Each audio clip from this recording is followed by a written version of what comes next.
Hello everyone. जैसा कि आप जान रहे हैं कि मैं हिस्ट्री का क्लास ले रहा हूं और आज ये क्लास 12th है, जिसमें अभी तक हम मगध डायनेस्टी पे रूल्ड हुए हर्यंक डायनेस्टी, शिशुनाग डायनेस्टी, नंद डायनेस्टी और मौर्य डायनेस्टी के बारे में पढ़ चुके हैं। मौर्य डायनेस्टी में हम लोग लास्ट ग्रेट रूलर अशोक के बारे में पढ़े थे और उसके बाद आप देखें कि धीरे धीरे मौर्य डायनेस्टी डिक्लाइन होने लगा था। और मौर्य डायनेस्टी के बाद आता है शुंग डायनेस्टी और कण्व डायनेस्टी। ये दोनों डायनेस्टी के बारे में हमको पढ़ना है। और इसके साथ साथ इंडिया में और भी वेस्ट से अटैक होने चालू हो गए, जिसको इंडो ग्रीक, कुशान्स कहते हैं, सीथियंस, पार्थियंस, ये सब भी अभी आएंगे। ये क्लासेस थोड़ा आपको समझने में प्रॉब्लम हो सकता है क्योंकि ये टोटली आप लोग के लिए नया होगा। ठीक है, अभी तक जो हम लोग टाइम ग्राफ जो देख रहे थे उसमें हम लोग, ये जीरो है, ये 2025 है और यहाँ पे लगभग लगभग हम लोग 200 BC तक स्टोरी पढ़ चुके हैं। अब 200 BC से लेके लगभग लगभग ये 200 AD तक चल कहा जाता है इसको। ये दोनों टाइम को पोस्ट मौर्यन टाइम कहा जाता है। Post Mauryan period, post Mauryan period, post Mauryan period, ये लगभग आपको 200 BC से लेके 200 AD तक है, जिसमें जिसमें हम लोग पढ़ेंगे शुंग डायनेस्टी के बारे में, शुंग डायनेस्टी के बारे में, सतवाहना डायनेस्टी के बारे में, इंडो ग्रीक के बारे में और आपको कुषाण के बारे में। कोई डाउट नहीं होगा। और ये सारे एक दूसरे के कॉन्टेम्प्ररी भी रहेंगे। कॉन्टेम्प्ररी मतलब हम आपको बताए थे पैरेलल इंसिडेंट। तो कोई इंडो ग्रीक राजा कुषाण से लड़ रहा होगा, कोई कुषाण वाले इंडो ग्रीक से, ठीक है। तो सीथियंस वाले कुषाण के राजा से लड़ रहे होंगे। तो ये चीज़ भी आपको ध्यान रखना है। यही थोड़ा सा समझने में प्रॉब्लम होता है क्योंकि एक संग पैरेलल में बहुत सारे इंसिडेंट हो रहे होंगे। ठीक है, तो पोस्ट मौर्यन हिस्ट्री हम लोग पढ़ने जा रहे हैं जो कि 200 BC से 200 AD तक है। जैसे आपको मौर्यन पीरियड में कुछ डेटा आप ले लिए। मौर्यन पीरियड में विहार बने, विहार डॉर्मेट्री, जिसमें जिसमें लोग रहते थे, जो संत, जो बुद्धिस्ट मॉन्क होते थे वो विहार वगैरह में रहते थे। डॉर्मेट्री कहा जाता है जहाँ लोग रहते थे। और पोस्ट मॉर्यन टाइम में चैत्य बना।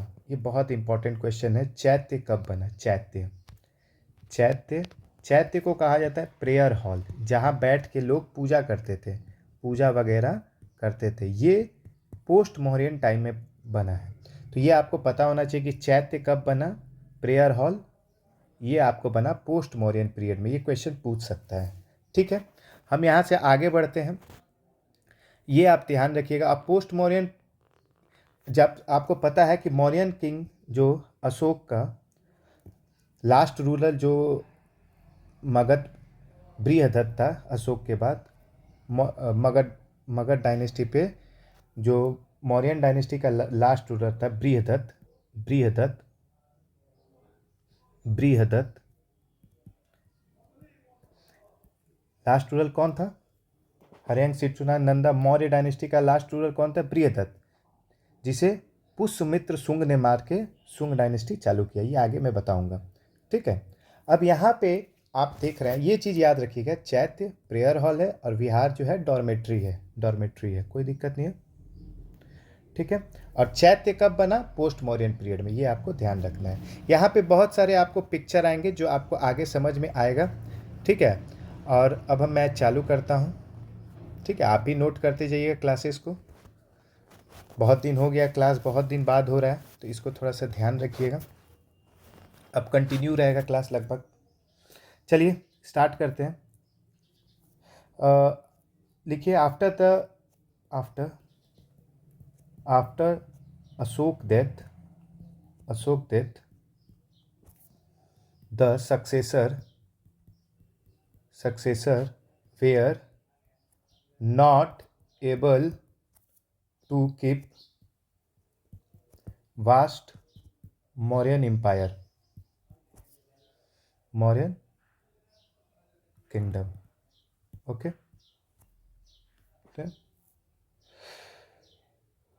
Provinces start,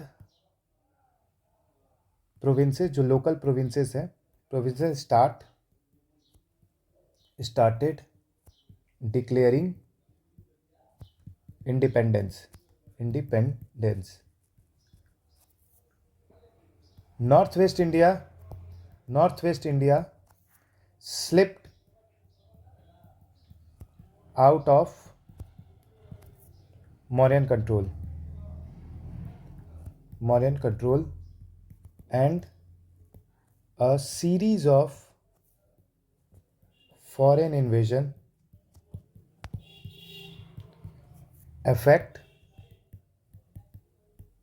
affected this region। जैसे ही अशोक का डेथ होता है उसके बाद क्या होता है, इनके जो सक्सेसर है, जो उत्तराधिकारी थे अशोक के, वो उतने स्ट्रांग नहीं थे। ठीक है, ये मान लीजिए इंडिया का मैप है, और जब अशोक का डेथ हो जाता है उसके बाद मौर्यन किंगडम उतना स्ट्रांग नहीं रहा। अशोक के टाइम पे पूरा इंडिया एक था। अब जैसे ही अशोक कमज़ोर होते हैं, अशोक का डेथ हो जाता है, उसके बाद इनके सक्सेसर उतने स्ट्रांग नहीं डिसीजन ले पाते हैं, उतने स्ट्रांग नहीं हो पाते हैं। तो नॉर्थ वेस्ट से, इधर से नॉर्थ वेस्ट से यहाँ से अटैक होना चालू हो जाता है। डिफरेंट लोग अटैक करेंगे, इंडो ग्रीक, सिथियंस, पार्थियंस, ये सब के बारे में हम पढ़ेंगे अभी। हाँ, तो ये क्या किए, इस एरिया को एक्वायर करना चालू कर दिए। ठीक है, वही लिखे हैं, after Ashok death the successor were not able to keep vast empire kingdom provinces start, जो लोकल प्रोविंसेस भी है वो भी क्या किया, स्टार्ट इंडिपेंडेंस, ये अपने को इंडिपेंडेंट बताने लगे। जो भी, जब राजा कंट्रोल होगा सेंटर का, तो जो स्टेट है वो अपने को इंडिपेंडेंट कहने लगता है। तो वैसे ही हुआ, प्रोविंसेस जो हैं वो अपने को इंडिपेंडेंट बताने लगे। ठीक है, जो नॉर्थ वेस्ट इंडिया है, ये वाला एरिया है नॉर्थ वेस्ट इंडिया, वो slipped out from Mauryan control, ये मौर्यन कंट्रोल से स्लिप्ड आउट मतलब छूटने लगा धीरे धीरे। ठीक है, इसके बाद आप देखेंगे, लिखिए, Kalinga declared independence and in further south Satavahanas declare independent. इसका मतलब क्या हुआ, जैसे ही आप देख रहे हैं कि सेंटर स्ट्रांग ना रहा, तो आप इंडिया का अगर मैप देखेंगे लगभग, तो यहाँ पे क्या हुआ कि आपको यहाँ पे कलिंग, उड़ीसा का एरिया अपने को इंडिपेंडेंस घोषित कर दिया। साउथ में यहाँ पे आपको सतवाहना एम्पायर है, सतवाहना एम्पायर भी अपने को अभी आएगा इसके बारे में, सतवाहना एम्पायर भी अपने को इंडिपेंडेंट घोषित कर दिया। ठीक है, आपको पता है जब भी सेंटर कमज़ोर होगा तो जो लोकल प्रोविंसेस है अपने को डिक्लेयर करने लगे। देख लिए, उड़ीसा में कलिंग अपने को इंडिपेंडेंट घोषित कर दिया। और इसके पहले आपको भी पता है कि अशोक कलिंग वॉर किया था, तो अपने को इंडिपेंडेंट कर दिए कलिंग। तो उसके बाद क्या हुआ, as a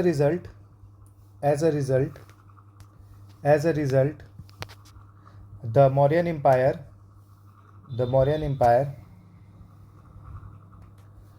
was confined to Gangetic Valley and soon replaced by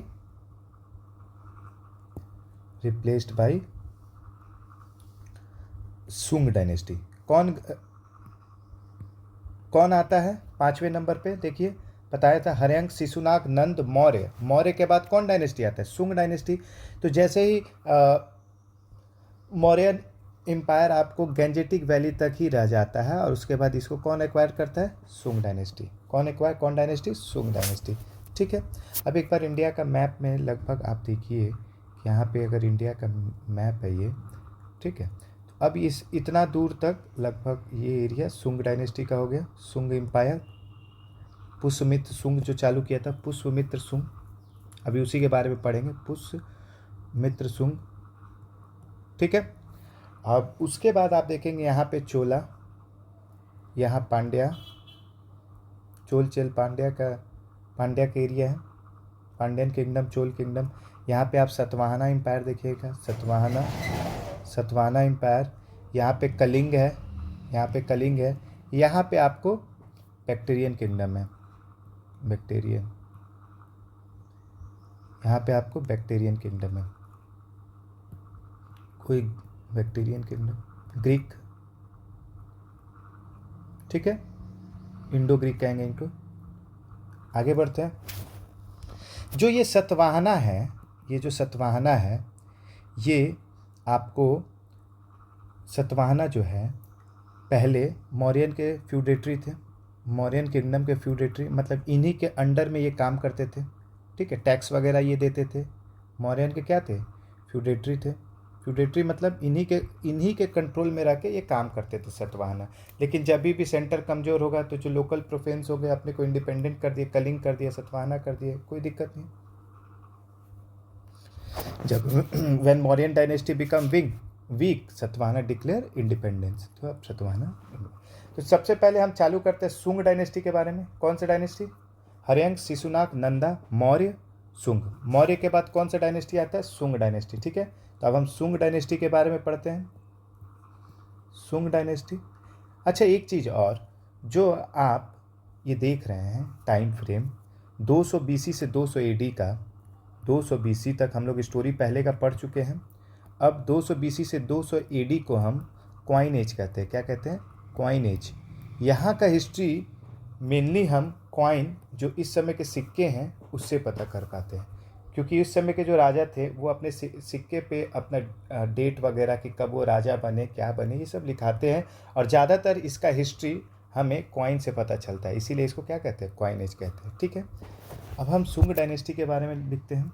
सबसे पहला राजा पुष्यमित्र सुंग। कौन था? पुष्यमित्र सुंग, ठीक है। पुष्यमित्र सुंग का खासियत क्या था? ये कमांडर इन चीफ था अंडर मौर्यन एम्पायर। कौन था? आप देख रहे हैं, कमांडर इन चीफ। जब भी राजा कमज़ोर होता था कमांडर ही संभालता है। Commander in chief under Mauryans, ठीक है। उसके बाद क्या था? ये एसेसिनेट, मतलब मार दिया, द लास्ट मौर्यन रूलर। कौन था मौर्यन रूलर लास्ट? बृहदत्त। बृहदत्त को मार दिया।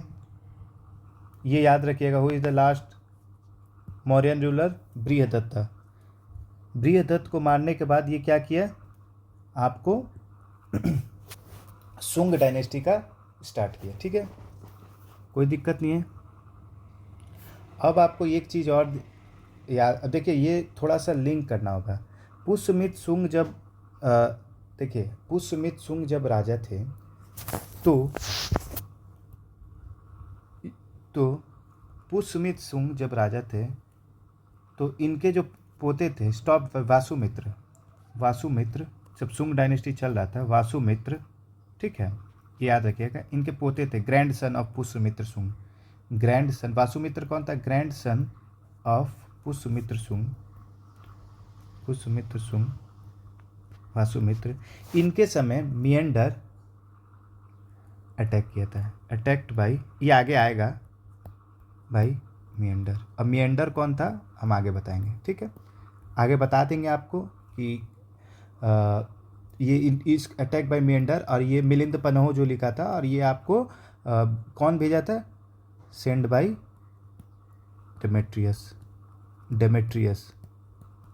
डेमेट्रियस राजा था, वो मियंडर को भेजा था सुंग डायनेस्टी पे अटैक करने के लिए। और उस समय सुंग डायनेस्टी वासुमित्र चला रहा था, ठीक है। ये ग्रैंड सन थे किसके? बृहदत्त के, सॉरी, पुष्यमित्र सुंग के, ठीक है।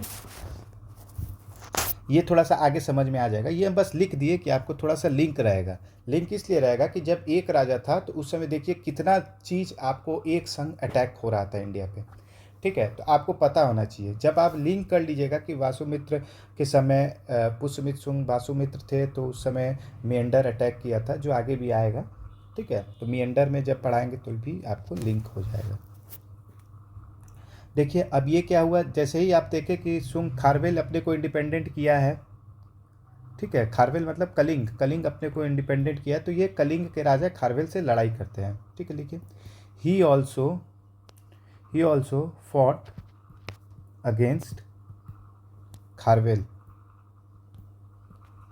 ऑफ कलिंग, कलिंग के राजा खारवेल से लड़ते हैं। हु इन्वेडेड मगध, ठीक है। अब सोचिए मगध कितना कमज़ोर हो गया है, जो एक समय का पावरफुल डायनेस्ट मतलब एरिया था, उस पे अब आपको कलिंग के राजा खारवेल अटैक किए थे, तो ये लड़े कौन, पुष्यमित्र सुंग खारवेल से, याद रखिएगा। जो पुष्यमित्र सुंग थे, पुष्यमित्र सुंग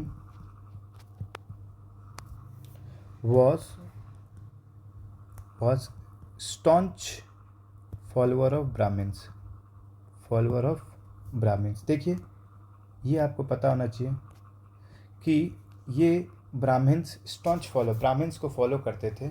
जैसे आपको पता था कि अर्लियर अशोक के टाइम पे आपको बुद्धिज्म अपने पीक पे था, जो ब्राह्मण्स थे वो इसके खिलाफ हो रहे थे, रिचुअल्स उनका हो नहीं रहा था। तो पुष्यमित्र सुंग एक खुद ब्राह्मण थे, और ये क्या किए, ये परसिक्यूट बुद्धिज्म, तो बुद्धिज्म को ये मारने, बुद्धिज्म जो फॉलो करते थे लोग उनको मारने लगे, ठीक है। लेकिन हाउएवर ऐसा नहीं है कि केवल मारते थे, लेकिन वो पेट्रोनाइज भी करते थे बुद्धिज्म को, ठीक है। जब ये राजा बन गए उसके बाद आप देखेंगे कि ये पेट्रोनाइज भी कर रहे हैं बुद्धिज्म को, आगे भी बढ़ा रहे हैं। हाउएवर ही पेट्रोनाइज्ड बुद्धिस्ट, ये बुद्धिज्म को आगे भी बढ़ाएं, बुद्धिस्ट आर्ट, ठीक है, बुद्धिस्ट आर्ट को आगे बढ़ाएं, ठीक है, कोई दिक्कत नहीं है। सांची स्तूप में भी काम कराएं, बुद्धिस्ट मॉन्यूमेंट में आप देखिएगा, बुद्धिस्ट मॉन्यूमेंट में सांची स्तूप को भी रिनोवेट कराएं, बुद्धिस्ट मॉन्यूमेंट सांची स्तूप, सांची जो एमपी में वेयर रेनोवेटेड। तो मतलब आपको समझ में आया कि पहले वो स्टॉन्च फॉलोअर ऑफ ब्राह्मण्स थे, ब्राह्मण्स होने के बावजूद भी पहले वो बुद्धिज्म को परसिक्यूट किए, थोड़ा सा मारे वगैरह, लेकिन बाद में लेकिन बुद्धिस्ट आर्ट को वो फ्लरिश्ड किए, आगे बढ़ाएं, ठीक है। आगे बढ़ते हैं, इसके आगे आप देखेंगे, जैसे आप इसके आगे बढ़ेंगे आप देखेंगे पैड, ये याद रखिएगा पैड, जो आपको सुंग डायनेस्टी पे राजा राज किए, उसमें जो राजा थे उसमें से एक था पुष्यमित्र सुंग, दूसरा था अग्निमित्र, और तीसरा था देवभूति। अग्निमित्र के बारे में उतना कुछ है नहीं, अग्निमित्र के बारे में। अब आ जाते हैं हम लोग देवभूति,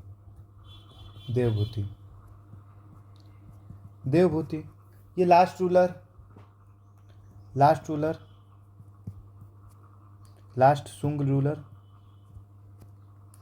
सुंग ruler murdered by his own minister, murdered by his own minister Vasudev Kanva, ठीक है। अब वासुदेव कण्व, आप देखिए कण्व डायनेस्टी, जैसे ही ये मारे अपना डायनेस्टी चालू किए, कौन सा, कण्व डायनेस्टी, कोई दिक्कत।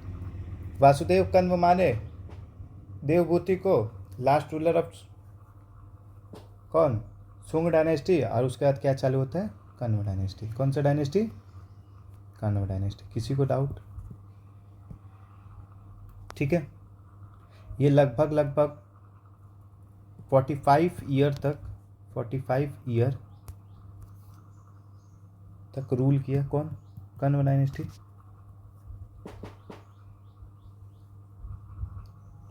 और then suppressed bye,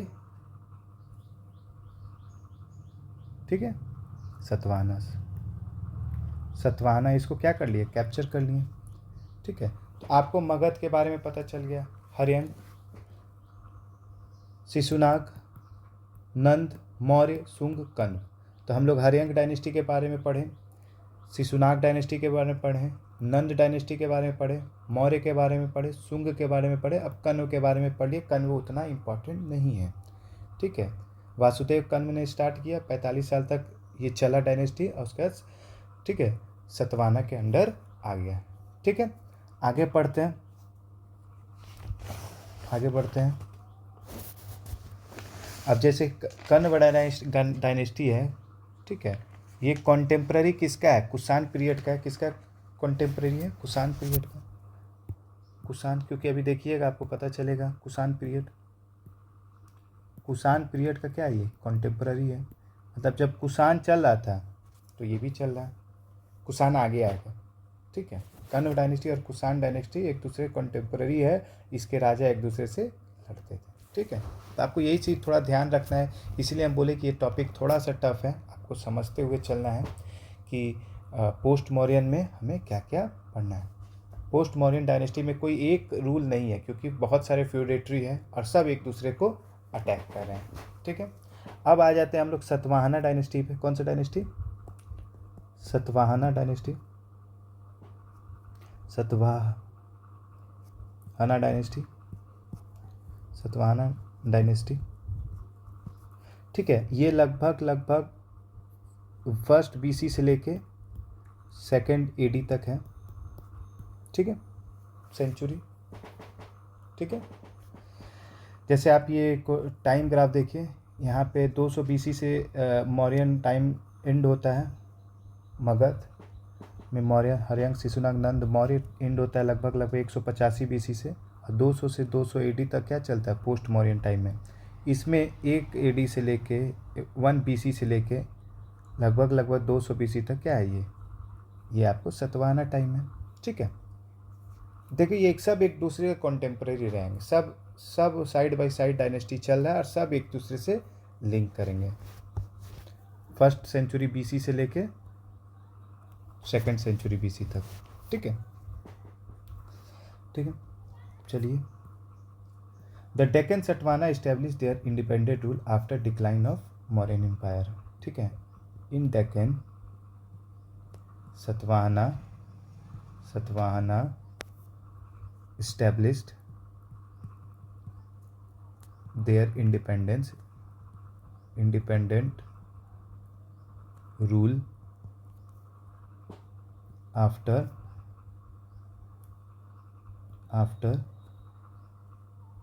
the decline of Maurya. जैसे ही मौर्य किंगडम डिक्लाइन होता है, उसके बाद आप देखेंगे सतवाहना अपना इंडिपेंडेंस घोषित कर देता है। ठीक है, मौर्यन, अशोक, आपको पहले भी बताए थे कि जैसे ही मौर्यन शुंग डायनेस्टी वीक रहता है, कण्व डायनेस्टी, और यहाँ पे सतवाहना डायनेस्टी साउथ में आ गया। ठीक है, ठीक है, ये इधर अभी चल रहा था शुंग डायनेस्टी, कण्व डायनेस्टी, और यहाँ आ गया सतवाहना, जो आपको ग्राफ में भी बता के डायग्राम में दिखाए थे। देखिए यहाँ पे शुंग एम्पायर, यहाँ पे सतवाहना आ गया, यहाँ पे कलिंग इंडिपेंडेंट हो गया। तो जो इसके कंट्रोल में थे धीरे धीरे वीक अपने को इंडिपेंडेंट करते जा रहे थे। ठीक है, दे रूल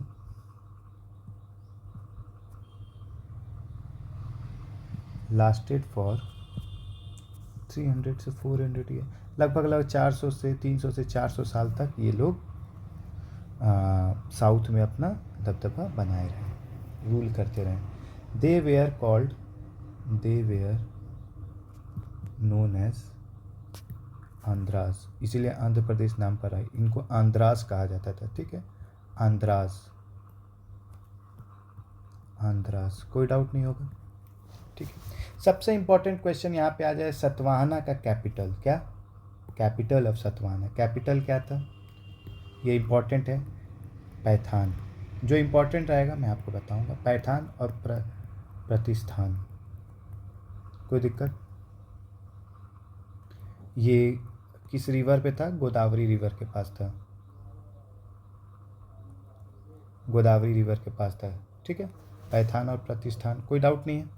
आगे बढ़ते हैं, इसके फाउंडर कौन थे सतवाहना के? बहुत इंपॉर्टेंट, दो चीज़ तो इंपॉर्टेंट है। फाउंडर सिमुका इसके फाउंडर थे। देखिए सतवाहना एस से चालू होता है, सिमुका भी एस से चालू होता है, कोई दिक्कत नहीं है। ठीक है, कोई दिक्कत नहीं है, कोई डाउट नहीं है। सिमुका और सतवाहना। आगे बढ़ते हैं। जैसे ही आप आगे बढ़ें, अब जैसे ही आगे बढ़ेंगे, जो सिमुका थे फाउंडर, उसके बाद कौन बनता है? Simuka succeeded by Krishna. कौन? Krishna who extended his kingdom in west up to Nasik तक। ये अपने कृष्णा जो इनके बाद बने थे, वो नासिक तक इस किंगडम को एक्सपेंड कर दिए। देखिए जैसे ही ये सतवाहना डायनेस्टी रूल करता है इंडिया पे, अब यहाँ पे आप देखिएगा ये कलिंग है, ठीक है, ये पाटलिपुत्रा मगध का एरिया, और यहाँ तक आपको लगभग ये सतवाहना हो गया। पाटलिपुत्रा पे भी एक बार अटैक कर चुके हैं। ये आपको हो गया प्रतिष्ठान क्यों लिख रहे हैं? क्योंकि ये कैपिटल था इसका, सतवाहना एम्पायर का। यहाँ पे गोदावरी रिवर के पास सतवाहना एम्पायर, ठीक है। यहाँ पे चोल, यहाँ पे पांड्या, और ये धीरे धीरे फैल रहे थे। कोई डाउट नहीं है, कोई डाउट नहीं है। आगे बढ़ते हैं। अब ये सतवाहना के रूलर के बारे में देख लीजिए। सतवाहना के रूलर में आ जाएंगे Gautami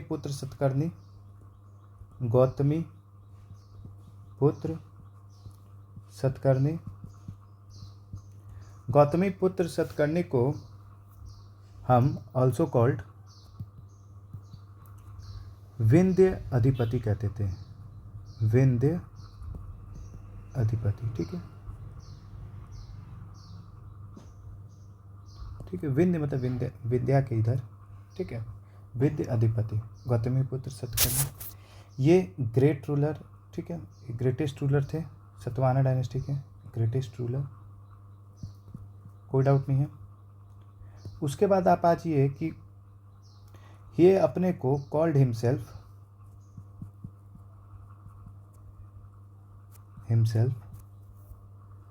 the only Brahmins.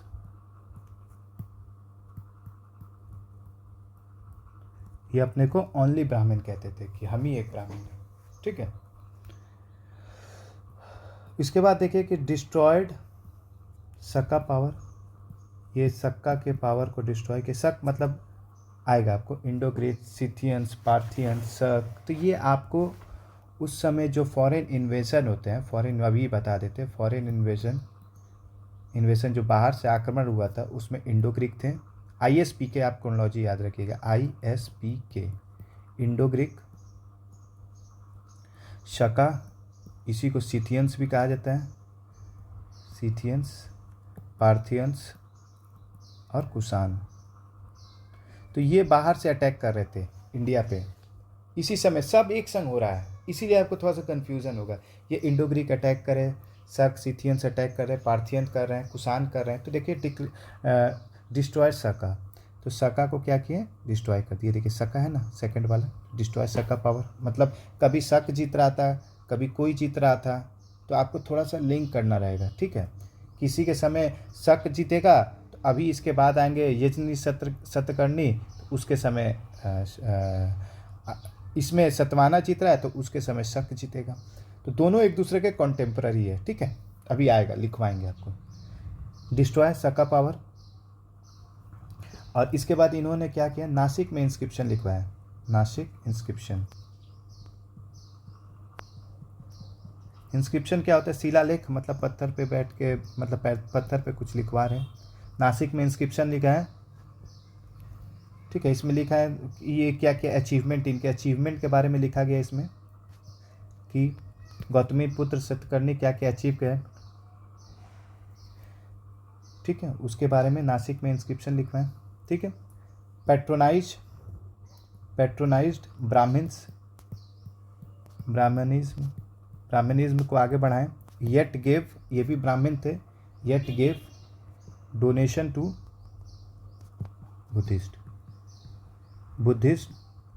Buddhism art को भी वो क्या किए, डोनेशन दिए कि बुद्धिज्म भी आगे बढ़े। जब ये थे गौतमीपुत्र सतकर्णी तो Nahapana in his time Nahapana was the king of Saka. Saka के किंग कौन थे, नहापना किंग थे शक का। शक यहाँ पे रूल कर रहा था। शक या सिथियन सिकी है, फॉरेन का अटैक किया था और उस समय नहापना किंग थे शक का, और गौतमीपुत्र सतकर्णी के टाइम सतवाहना डायनेस्टी पे अटैक किए थे। ठीक है, और गौतमीपुत्र इनको हराए थे। ठीक है, आगे बढ़ते हैं। अब आइए गौतमीपुत्र, याद रखिएगा in this time Nahapana was the king of Saka. अब आएंगे यजनी सतकर्णी, तो उस समय सक्का का किंग हो जाएंगे कौन, रुद्रदमन। कौन हो जाएंगे, रुद्रदमन। इस चीज को थोड़ा सा लिंक करके हम लोग को चलना होगा, नहीं तो बहुत प्रॉब्लम हो जाएगा। इसके बाद आप देखिए गौतमीपुत्र सतकर्णी के बाद आते हैं वशिष्ठ पुत्र पुलमयी। वशिष्ठ पुत्र पुलमयी, देखिए ये गौतमीपुत्र सतकर्णी वही गौतम बुद्धा की तरह है कि वो अपने माँ का नाम ले लिए थे गौतमी।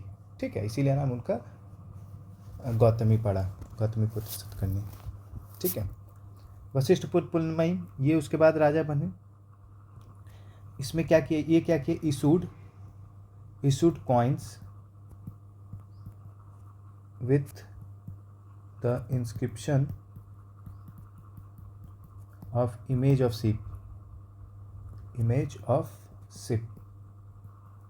मतलब ये कॉइन लाए और कॉइन पे शिप का इमेज चालू कर दिया, राजा का, अब शिप का, नाव का।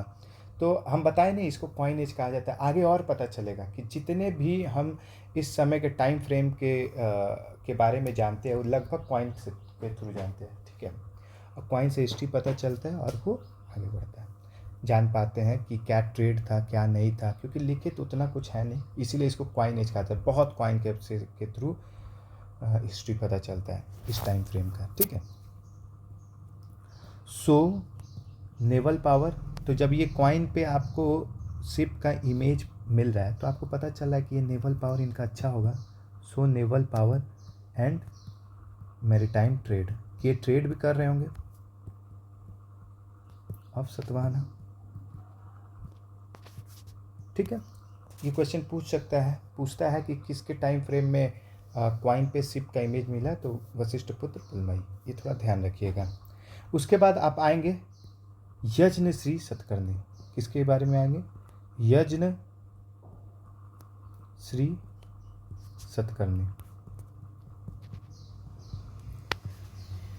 ये यज्ञ श्री सतकर्णी में जब आप देखेंगे, यज्ञ सतकर्णी में ये लास्ट ग्रेट रूलर है सतवाहना के। अब अभी डिक्लाइन फेज में जा रहा है, last great ruler of Satavahana. अब यहाँ पे थोड़ा सा कमज़ोर हो गया था आपको सतवाहना इस समय, वशिष्ठ पुलमयी में, यज्ञ सतकर्णी में धीरे धीरे डिक्लाइन हो रहा है। तो ये क्या हुआ, रिकवर्ड मालवा।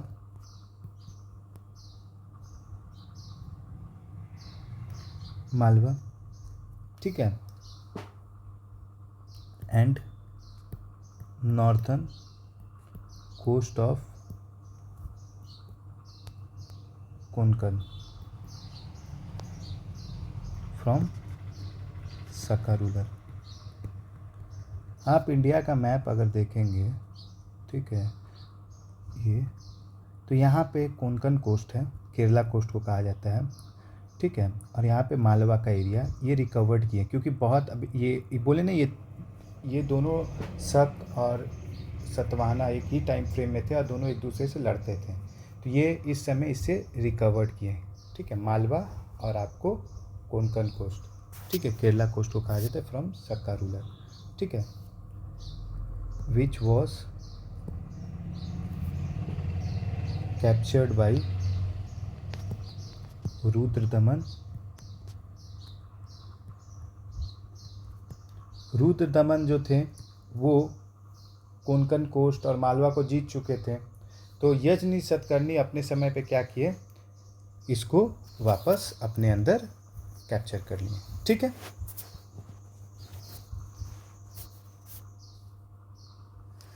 अब आप एक पॉइंट लिखा देते हैं ताकि आपको समझ में आ जाए कि Satavahana and Shaka rulers are fighting with each other. दोनों एक दूसरे से, सतवाहना और शका, लड़ रहे थे during Gautamiputra time.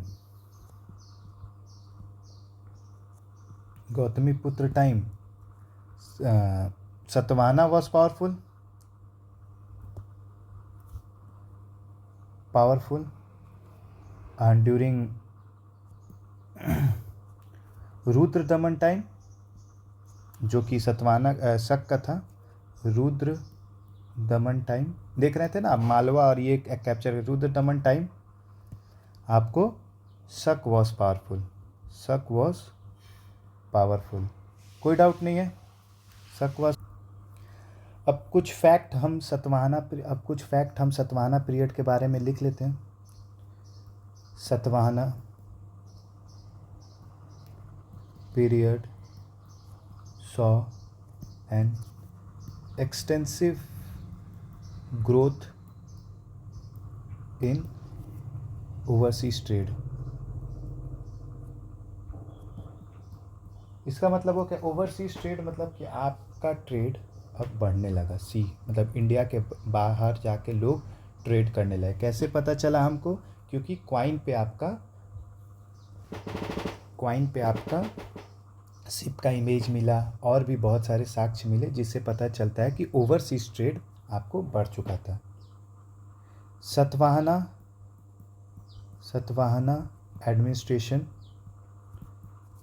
Administration was almost same as Mauryans की तरह ही इनका एडमिनिस्ट्रेशन था। ठीक है, एज डिस्ट्रिक्ट, यहाँ के जो डिस्ट्रिक्ट थे वेयर कॉल्ड, डिस्ट्रिक्ट को क्या कहते थे ये, अहरास। ठीक है, एंड जो यहाँ के ऑफिशियल्स अमत्य एंड महामंत्रास, जो मौर्यन टाइम में था वही यहाँ पे भी है, क्योंकि ये फ्यूडेटरी थे, आपको पता था, कोई दिक्कत नहीं है। ठीक है, लगभग सेम एडमिनिस्ट्रेशन सिस्टम था। ठीक है, सतवाहना का एक फीचर ये था, जैसे मौर्यन टाइम में आप देखेंगे, हाँ, इसका सेंटर का कंट्रोल ज़्यादा था पूरे जगह। ठीक है, लेकिन सतवाहना टाइम में क्या हो गया आपको,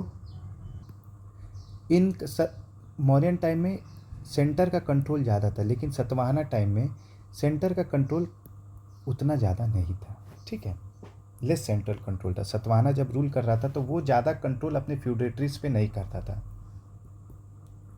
दो दे इंक्रीज्ड फ्यूडेटरीज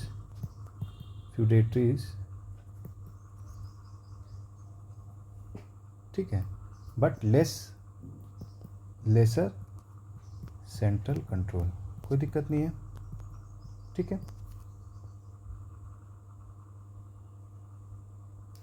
है, सेंट्रल कंट्रोल इनका बहुत कम था। ठीक है, तो फ्यूडेटरीज डेवलप्ड होने लगे। ठीक है, कोई दिक्कत नहीं है। मौर्यन का सेंटर, जब भी आपका सेंटर कंट्रोल कम होगा तो जो फ्यूडेटरी होंगे अपना अपना पावर दिखाना चालू कर देंगे, कोई डाउट नहीं है। ठीक है, फ्यूडेटरी एक तरह से हो गया कि लोकल रूलर का पावर बढ़ जाता है। ठीक है, आगे बढ़ते हैं। इनका ऑफिशियल लैंग्वेज जो था सतवाहना का वो क्या था? ऑफिशियल लैंग्वेज था इनका प्राकृत। क्या था? प्राकृत। प्राकृत प्राकृत इनका ऑफिशियल लैंग्वेज था। ठीक। सिल्वर कॉइन, अब कॉइन देखिए कौन कौन था। सिल्वर कॉइन को ये कहते थे कर्षपान, ये याद रखिएगा, पूछेगा कर्षपान। सिल्वर कॉइन को क्या कहा जाता है? कर्षपान। लीड कॉइन को क्या कहा जाता है? लीड कॉइन को क्या कहा जाता है? लीड कॉइन को ये मेनली यूज, सिल्वर कॉइन को कर्षपान कहते थे, लीड कॉइन को ट्रेड के लिए यूज करते थे। किस लिए? ट्रेड, ट्रेड के लिए यूज करते थे लीड कॉइन को। हाँ, कोई डाउट नहीं है। इनका जो वेस्टर्न पोर्ट था, इनका जो सतवाहना का जो वेस्टर्न पोर्ट था, वेस्टर्न पोर्ट उसको कल्याणी कहते थे और ईस्टर्न पोर्ट को गंजम। क्या कहते थे? गंजम। सबसे इंपॉर्टेंट फीचर जो आपको सतवाहना का आ जाता है कि ये टैक्स फ्री विलेज ब्राह्मण्स को देना चालू कर दिए। ठीक है, लैंड ग्रांटेड टू ब्राह्मण्स। तो ये इंपॉर्टेंट चीज़ आ जाता है जो आपको स्टार्टेड याद रखना है। Started practice of giving tax free village to Brahmins and monks. जो ब्राह्मण्स थे और जो भिक्षुक थे उनको टैक्स फ्री विलेज देने लगे। ठीक है, लैंड ग्रांट चालू कर दी, लैंड आपको देने लगे। रिवाइज्ड, और क्या होता है इसमें में? Revised Brahmanism along with practice of अश्वमेध यज्ञ एंड राजसूय यज्ञ। राजसूय यज्ञ कराने लगे। अब इसके बारे में आपको बैक में पढ़ाए हैं। अश्वमेध यज्ञ क्या होता है, राजसूय यज्ञ क्या होता है। आप बैक का क्लास देखिएगा, शुरू से देखिएगा, आपको सारा चीज़ समझ में आएगा। ठीक है, कोई डाउट नहीं है। अब आपको पता है सतवाहना जो है मिनी चैत्य और विहार बनवाए। मिनी चैत्य एंड विहार बिल्ड। चैत्य क्या होता है? प्रेयर, और विहार क्या होता है? डॉर्मेट्री। आपको याद रखना, प्रेयर हॉल मतलब लोग प्रे करते थे, वहाँ पे जाके बैठते थे। और विहार मतलब डॉर्मेट्री, वहाँ इस मतलब आपको एक तरह से जो मॉन्क वगैरह रहते थे वो अपना डॉर्मेट्री मतलब सोते होते थे। ठीक है, और उसी से बिहार का नाम भी निकला, बिहार। बहुत सारा बिहार मिलने लगा बिहार में, इसलिए इसका नाम बिहार पड़ा, कहा जाता है। ठीक है, अब आप आज यहाँ पे सतवाहना जो थे पहला टेम्पल लाइक स्ट्रक्चर बनवाए। ठीक है, Satavahana made temple like structure. ये क्वेश्चन पूछता है, स्ट्रक्चर इन करले। करले में कहाँ? करले इन कहाँ है? वेस्टर्न डेक्कन में है, वेस्ट डेक्कन में है ये। ठीक है, तो ये याद रखिएगा आप, करले। सतवाहना पहला टेम्पल लाइक स्ट्रक्चर कहाँ बनाए? करले डेक्कन में। तो आप देख रहे हैं कि पहला टेम्पल लाइक स्ट्रक्चर मिला जाने लगा। स्ट्रक्चरल टेम्पल मतलब होता है, स्ट्रक्चरल टेम्पल मतलब होता है एक मोनोलिथ टेम्पल होता है, एक स्ट्रक्चरल टेम्पल होता है। मोनोलिथ टेम्पल मतलब होता है, मोनो मतलब होता है सिंगल और लिथ मतलब पत्थर, एक पत्थर को ही काट के मंदिर बनने लगा। और स्ट्रक्चरल टेम्पल होता है, स्ट्रक्चरल टेम्पल मतलब होता है कि आप 2-3 जगह से ईंटा वगैरह उठा के लाएं और पूरा अलग अलग तरीका से टेम्पल बनाएं। एक ही उसमें पत्थर नहीं है, अलग अलग जगह से पत्थर लाए, जोड़ जाड़ के आप क्या बनाएं? टेम्पल। तो उसको स्ट्रक्चरल टेम्पल कहा जाता है। ठीक है, उसके बाद सबसे इम्पोर्टेंट क्वेश्चन बहुत बार पूछा है, गाथा सप्तशती। गाथा सप्तशती, ये क्वेश्चन पूछा है, या सप्तशती। सप्तशती, ठीक है। बुक बाई, ये किताब है, ये क्या है? गाथा सप्त किताब है, book by Satavahana king in Hala. ये हाल जो किंग थे वो इसे लिखे थे। कोई डाउट? सतवाहना किंग हाल इस बुक को लिखे थे। ठीक है, इस बुक को कौन लिखा है? गाथा सप्तशती। तो सतवाहना के किंग थे, हाल ये किताब लिखी है, ये इसको आपको पता है होना चाहिए। ठीक है, तो यहाँ तक हमें लगता है आप आज के लिए इनफ है। इसके बाद हम foreign invasion of north west India में पढ़ेंगे। बैक्टीरियन, इंडो ग्रीक, शक, पार्थियन, कुषाण। ये थोड़ा अब देखिए आगे हम जब पढ़ेंगे फिर आप पीछे से लिंक कीजिएगा कि सतवाहना में हम क्या क्या बोले थे, तब आपको और अच्छे से समझ में आएगा। देखिए हम भी अगर इसको याद किए, पढ़ें, एज अ टीचर समझें, तो बहुत टाइम लगता है इस चीज़ को समझने में। जैसे आप यहाँ पे आप आएंगे तो आप देखेंगे कि यहाँ पे देखिए कितने सारे डायनेस्टी यहाँ पे है। ठीक है, पाटलिपुत्रा में सतवाहना एम्पायर, यहाँ पे सतवाहना एम्पायर यहाँ तक जा रहा है, पाटलिपुत्रा तक। पांड्या किंगडम है, यहाँ पे चोला है। ठीक है, वेस्ट सत्रप्स है, कुषाण है। ठीक है, हिंदू कुश है। ठीक है, तो आपको विधि अब ये चीज़ को लिंक करना होगा, आपको लिंक कराएंगे अभी आगे चल के, तब आपको समझ में आएगा और अच्छे से। ठीक है, इंडो ग्रीक देखिए, सीथियंस देखिए, इनका 4 जगह अभी आगे बताएंगे, तक्षशिला, मथुरा। ठीक है, तो पांड्या किंगडम, सतवाहना, अमरावती, वेस्ट सत्रप, ये दो पार्ट में ब्रेक हो गए थे। ठीक है, ध्यान रखिएगा, ये चीज़ को आप ध्यान रखिएगा। जो अभी और आगे क्लास आएगा तो आप अच्छे से इसको सुनिए, 2 बार 3 बार सुनिए। और आगे जब हम पढ़ाएंगे foreign invasion of north west India, Bactrian, Indo Greek, शक, पार्थियन, कुषाण, तो आप देखेंगे कि इसमें शक संवत चालू होता है, आपको विक्रम संवत चालू होता है। ठीक है, तो इसके बारे में भी आपको जानना होगा। ग्रिगोरियन कैलेंडर, जो हम लोग शक है तो वो आपको इंडियन का कैलेंडर है। शक मतलब आपको गवर्नमेंट कैलेंडर, गवर्नमेंट जो कैलेंडर फॉलो करते हैं उसको शक कहते हैं। और जो हिंदू कैलेंडर है उसको विक्रम संवत कहते हैं। शक संवत और विक्रम संवत। ठीक है, ठीक है, तो अब हम आज यहाँ पे क्लास रोकते हैं और कोशिश करते हैं कि शाम तक एक और क्लास अपलोड करें अगर हो पाए तो।